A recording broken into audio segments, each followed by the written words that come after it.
You know, I started ministry from the faith assemblies. So we were taught excellence.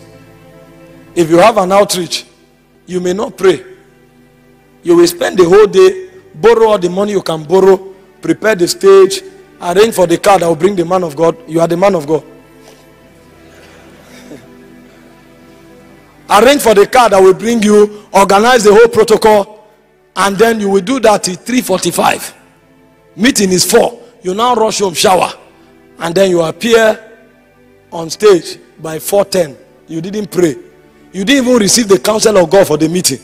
And when you come, you dress well, and then you talk slowly like a wise man. Meanwhile, everything you are saying is another message you are scoring from another man. And when you are done scoring the message, you act like the man and do certain things. And when you finish acting and dramatizing, you go home and you say it was a great meeting. The principalities laugh.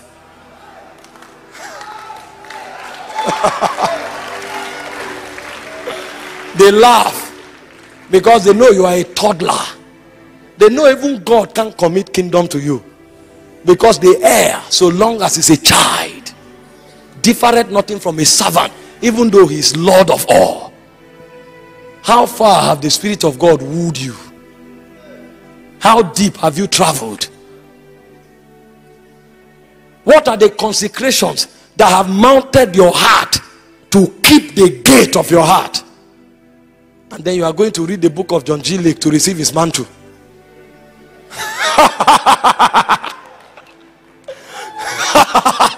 We deceive ourselves. Come for meeting, you are struggling to touch the shoe of the man of God. You say, I've honored him, I've honored him. If it's by touching shoe,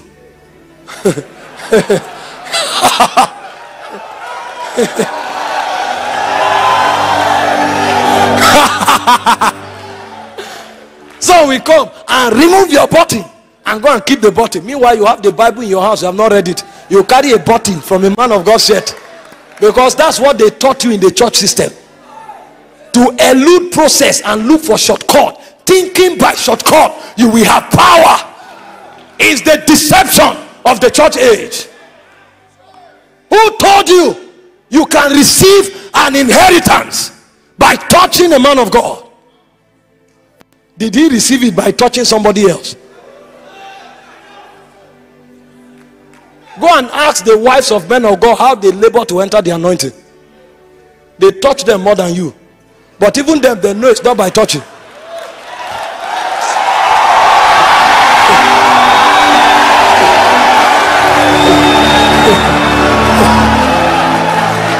We are talking kingdom. We are talking government. There are things in God that he wants to commit to mortals, so that mortals can represent him. But we are the men. We are eluders of process, aborters of things that God begins in our heart. We can't keep the gates. We can't keep the demands of consecration, and we hope to wield the powers of the age to come. Paul said kingdom is not talk. 1 Corinthians 4:19. And in 1 Corinthians 4:20, he said it is power.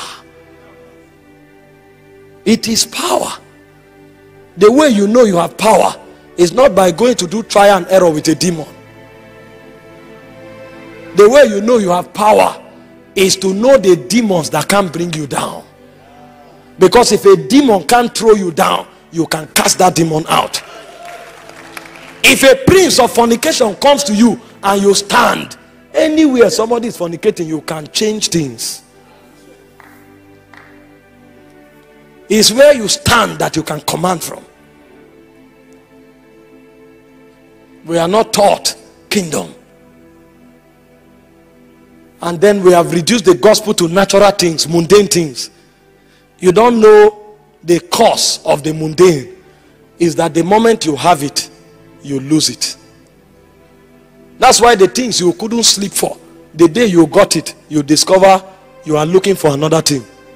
Because the cause of the mundane is the moment you have it, you lose it.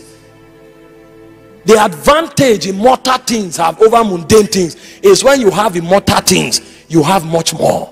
and you desire much more of that thing. But when you have a mundane thing, the moment you have it, you lose it. Because you lose desire for it, you start looking for another one. And we pursue mundane things because we don't know the advantages that are in kingdom.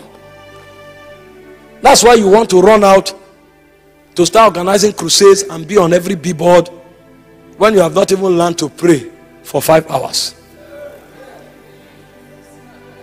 And you want to start a prayer ministry. You have not studied the Bible, but you want to start a teaching ministry because you think it's a show. You think it's about self-aggrandizement. That's not kingdom. Sometimes the greatest of men will not be found in the pulpit. There are certain men that don't see the sun. They kneel in their room and they shift things in the heavens. They don't need men to clap for them. It's angels that clap for them.